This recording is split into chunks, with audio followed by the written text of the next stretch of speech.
离开了越南下龙市区，我们下一站的目的地就是下龙湾的吉婆岛。吉婆岛是越南北方最大的岛屿，也是我们此次越南北部旅行中最重要的一个点。从下龙市去吉婆岛，我们搭乘的是越南当地人乘坐的滚装船。这个船不仅拉人，也拉货和车，甚至还有很多游客骑着摩托车上船。坐在轮船的2楼，穿梭在下龙湾的岛屿之中，这里的景色宛如梦幻，真是一次绝妙的旅行体验。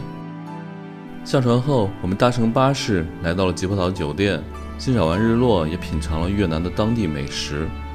下面就跟着狒狒和文涛开始今天的旅程吧。我们现在准备退房了，这是我们昨天住的酒店，酒店挺好的，然后还有早餐也不错，住宿也挺干净。这是我们一会儿去下龙湾的上面的吉婆岛要坐的这车。我们现在从下龙市的酒店出发上岛。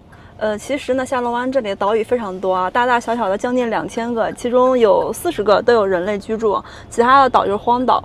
然后这些40个有人住的里面，又有几个比较大的，比如说天堂岛、吉婆岛，还有其他的几个。然后我们今天要去的是吉婆岛，是一个游览观光度假的一个地方，很漂亮的。那从下龙到那个岛上呢，我们可以选择自己从酒店到码头，再坐船到那边再打车去酒店，但是这样子一是麻烦，二是费用比较高，所以我们俩今天坐这个叫什么车，轮渡车这样一个联票吧，算是。我们现在已经从下龙的酒店出发了，这会儿呢要开车去码头，不过我估计我们这个车还要接其他的客人。这是一个丰田车。这边还是以日韩的品牌为主啊，这个车，尤其是韩国的起亚呀、现代是非常多的。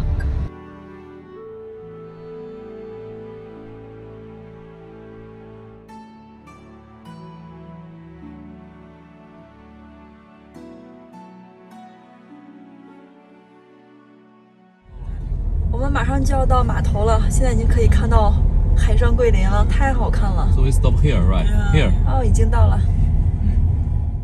我们在这边坐我们的轮渡，走了。走了。我们的领队呢？不知道。Together？ 哦，他们还在照相呢。你也照。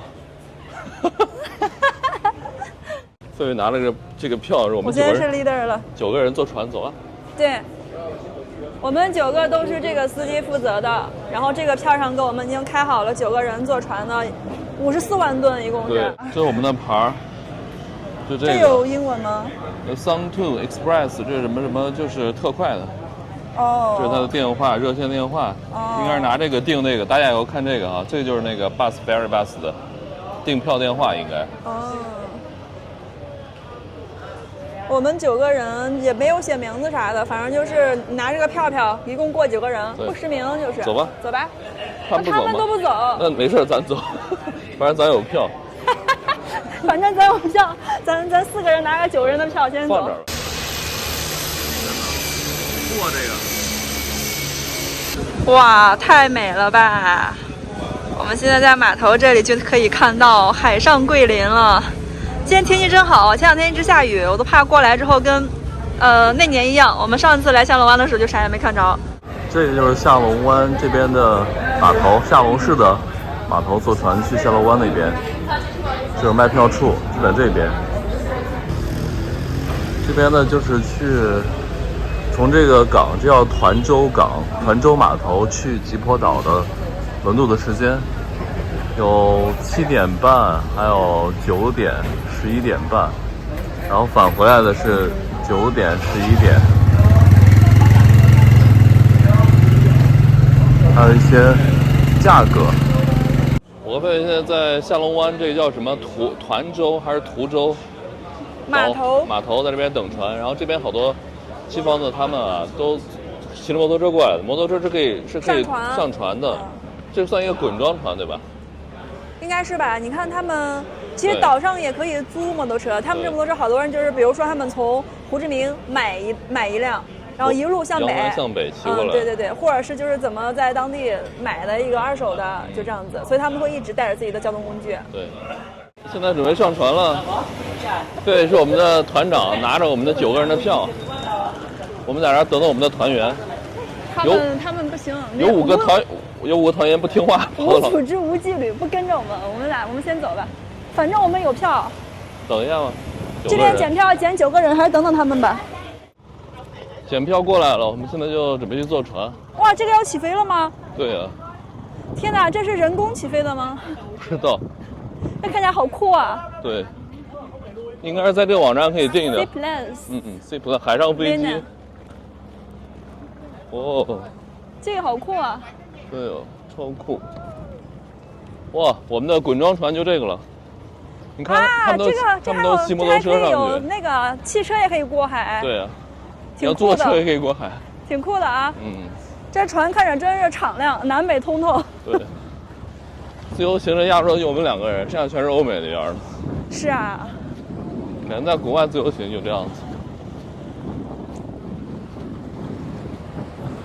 OK，Thank you。慢点啊，滑得很。狒狒现在在下龙湾的海风中凌乱，头发凌乱。我跟狒狒5年前来下龙湾的时候，就是在里面做这种轮渡，就是在里面我们报的团，当时从河内拉大巴把我们拉到那边那个码头，轮渡的码头。这边呢是去吉坡岛的码头，是不一样的。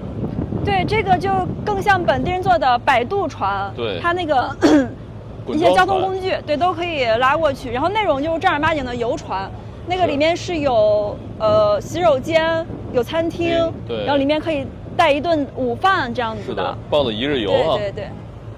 所以说，虽然看我们是从一个码头出来，但是不同的方向。我们要出发啦！那船长在喊。哇，这才是旅行的意义，好好玩。坐着船看下龙湾的景色，坐着还是用轮渡船是吧？对。哎，关门了，这里。哇，走了。出发了。越南好流行这个小绿帽啊，给你也买一顶啊。啊。听我说谢谢你。我谢谢你哦。真好。我们下次来越南之后也租个摩托车。我这次没有买摩托车，是因为我没有学会骑。我在西安让文涛跟我一块儿去增加一个那个摩托驾照，还不去，死活不去。我们的船已经出发了，从下龙市这个码头到达吉坡岛差不多要1个多小时。其实呢，下龙湾这里的岛屿特别多啊，大大小小的岛屿加起来将近2000个，其中呢有40个左右上面是有人类居住的。这40个里面又有几个比较大的，比如说天堂岛啊、吉坡岛啊，这些全都是风景优美的度假胜地。那我们今天要去的这个岛就叫做吉坡岛，虽然说面积可能不是最大的一块，但是呢，它看这个海上桂林啊，就是海平面出来那种，大家可以看到镜头后面那种。我们现在离得比较远啊，不是特别好。其实呢，这个船一会儿会从其中穿梭，那感觉特别的棒。我们今天在岛上的酒店呢，也是那种海景观景房，可以在酒店的房间就能看到这种海上桂林。到了傍晚有日落夕阳的时候，超级美。下龙湾这里的游客特别多，毕竟是世界重要的自然遗产嘛。不过呢，我发现哈这边自由行的中国人还是比较少的，因为交通还有语言都是比较大的问题。那如果大家以后来这边玩的话，就要先到我们刚上船这个码头打车，或者是其他的交通方式先到码头，然后再坐这种摆渡船上岛，从岛上再到从岛上的码头再到酒店，又需要打车。其实我觉得过程还是比较麻烦的，而且费用也不会低的，是吧？因为越南打车特别贵，所以呢，大家以后来这边啊，也可以跟我们这种玩法一样，直接去订那种联票，就是车船车3段联票。这样的话，我觉得对咱们这种不懂越南语的当地人又不懂英文的会好很多啊。对，这个订是怎么订哈？其实大一点酒店哈，只要差不多酒店在下龙这块都是给酒店帮你代订的。对对对，前台代订。前是多少来着？30万，一个人30万，有人民币90块钱，2个人180。对，我觉得其实还挺划算的。毕竟呢，我们早上就从酒店到码头这一段，如果我们自己打车来的话，起码得12、13万。对。然后从那边的码头到酒店100块钱了，快。很贵的。等于这个船呢，其实这段船本来费用就低，是6万。对。6万吨。但是来回2头打车费加起来，我觉得它总共收我们30万还是可以的啊。对，比较方便啊，都不用你管了。哇，好美啊，涛哥！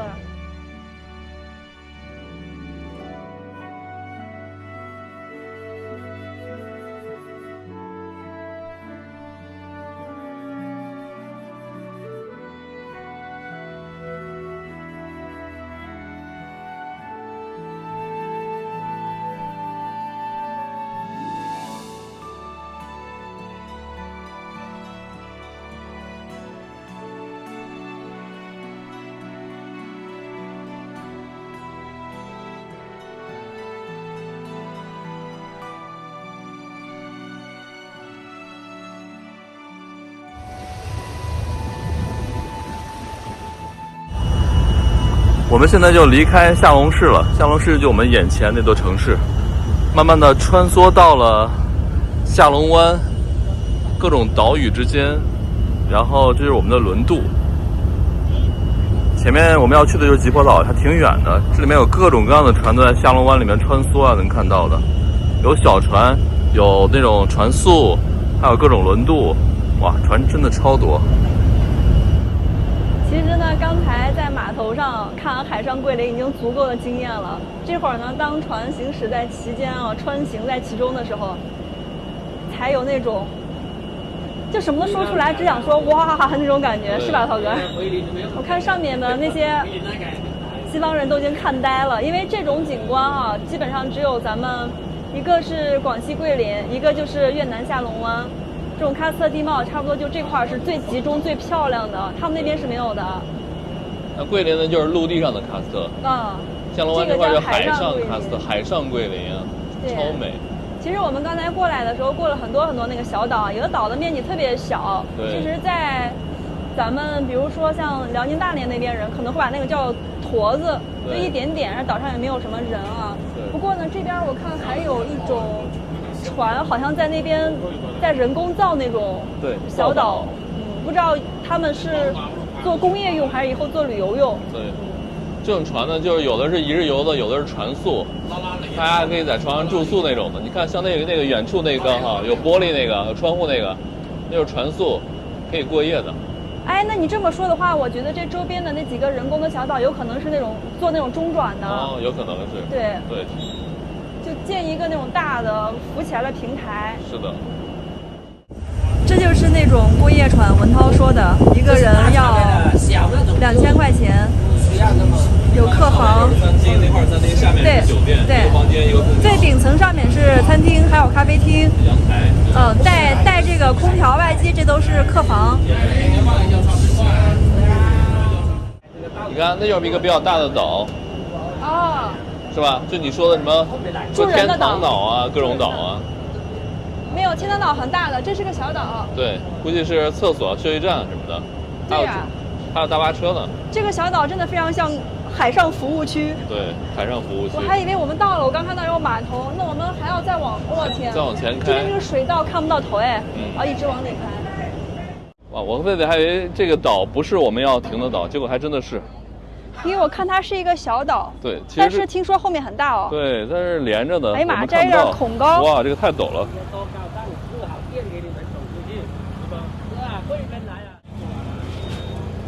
哇哦！干嘛？大家等着开关放闸？铺一个绿地毯，基本的仪式感是要有的。对，仪式感。贝贝老怕晒了，还带个防晒，就他一个人穿着防晒。哎，为什么欧美人他们都不怕晒呢？只有亚洲人会把自己包得严严实实的。好多人骑着摩托车。我们这个牌就是坐这个公交车的。对 ，Bus Card。我们坐上车了，然后现在准备在吉坡岛上穿行一下，大概要坐半个多小时才能到那边。在这边，如果你要打车的话，就要多少钱？100块钱。刚不是说了吗？老贵了。人民币100。对，差不多。就是你拿上我们这个牌儿，坐上这个大巴之后啊，这边有个小哥可以核实，基本上你买这个联票也不会错过这个巴士。那现在就去我们的酒店了。我们的牌就长这个样子。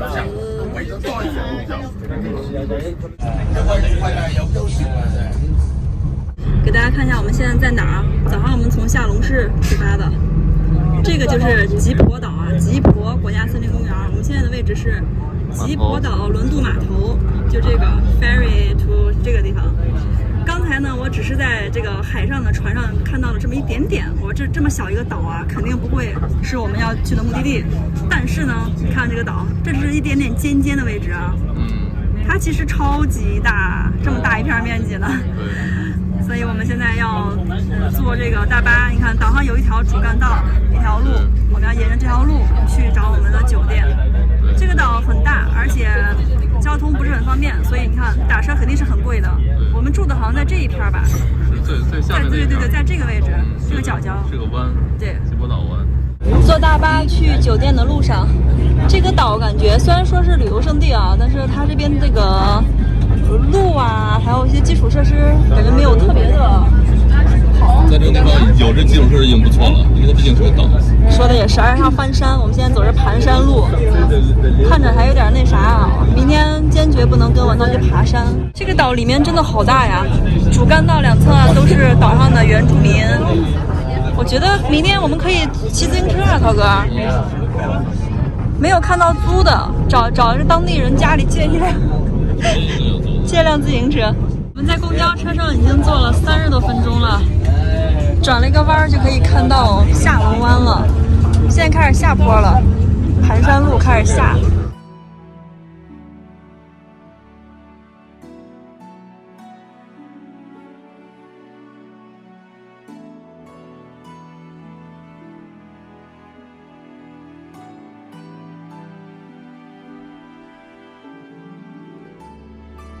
我们现在已经坐大巴到终点了，这里是整个吉普岛最中心的位置。这个吉普岛呢，上面一共是包括一个镇和5个乡啊，还有一个渔港，好像这个就是中心地带，叫吉普镇。其实吉普岛虽然说好像离下龙近一点，我们早上从下龙过来的，但实际上它的这个属地是属于海防管辖的。海防下面有个吉海县，它是这样子的。然后这个吉普呢，大家以后来的话，当地人听不懂英语，汉语也不行，就直接告诉他说你要去嘎巴，越南语叫嘎巴，就吉普岛。然后我们现在去订的酒店离这个镇中心的位置只有400米，我们走路过去，叫凤凰花，Phoenix Flower。我们到这个酒店这边了，然后这是吉普岛的地图，海景图。狒狒先上去看一看酒店，这个酒店的名字叫 Phoenix Flower Hotel， 挺好的。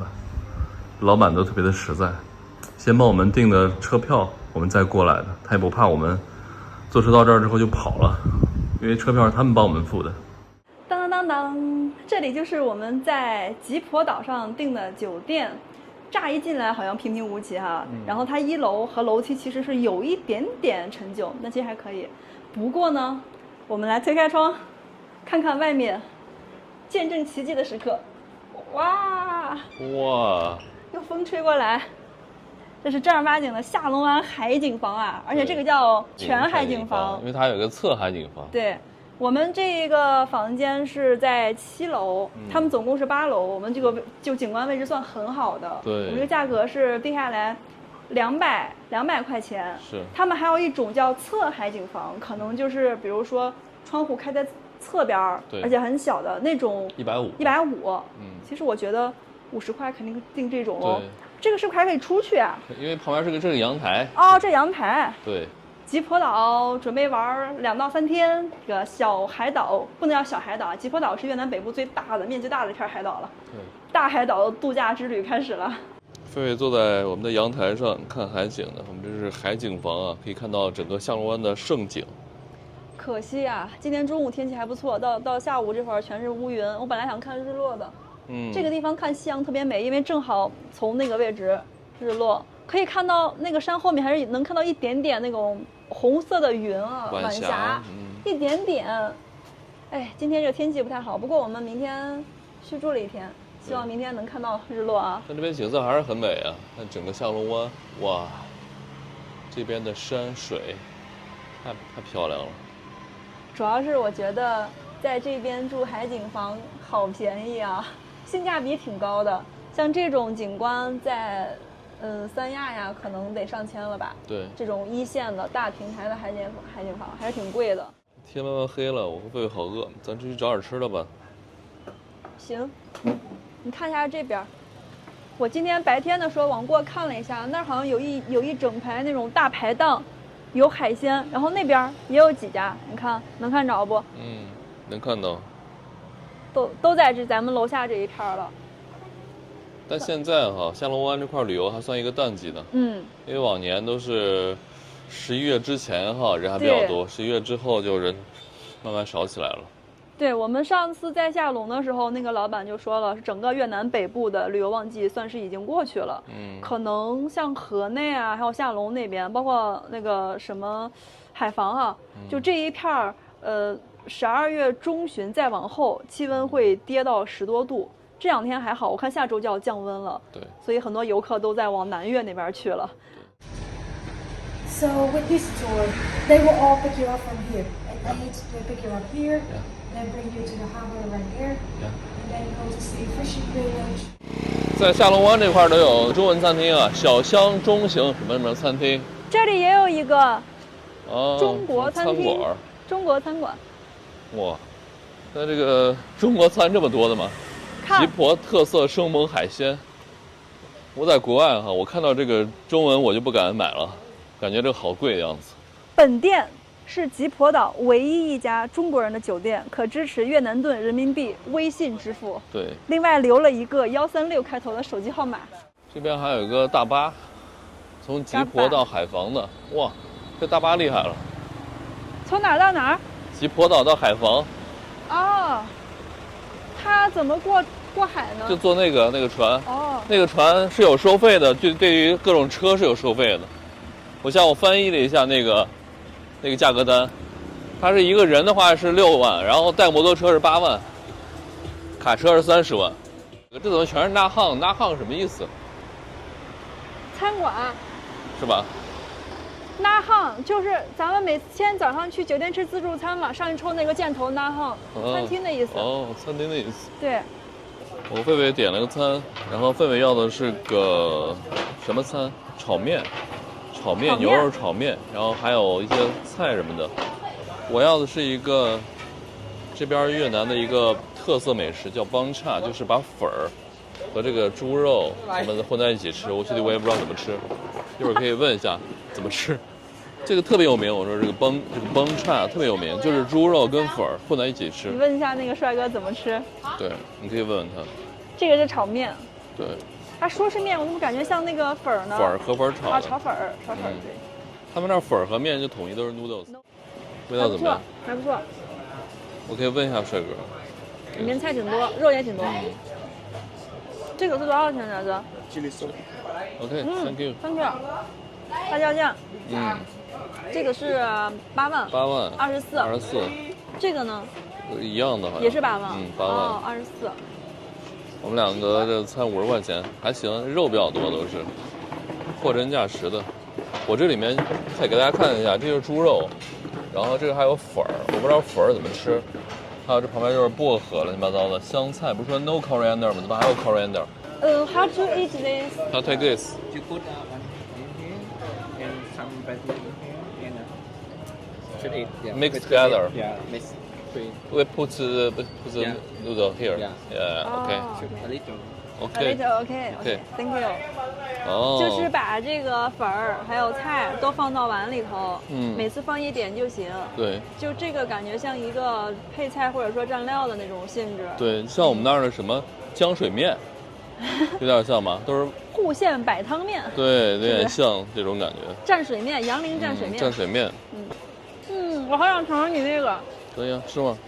天哪，有香菜。对，所以你不要往里加香菜，你可以吃。一点点香菜，你可以吃掉。下面的是薄荷，还有生菜。生菜你吃吧，我放一点。我不吃生菜。哦，那我尝一点你的粉儿啊。那你别弄太多一次。这是米粉哈。它这个汤感觉很辣，里面有很多那种红色辣椒碎。对。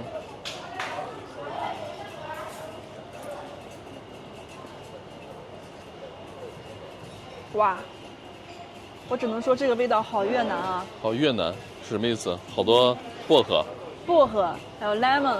真的？好吧，说的我瞬间不想吃了。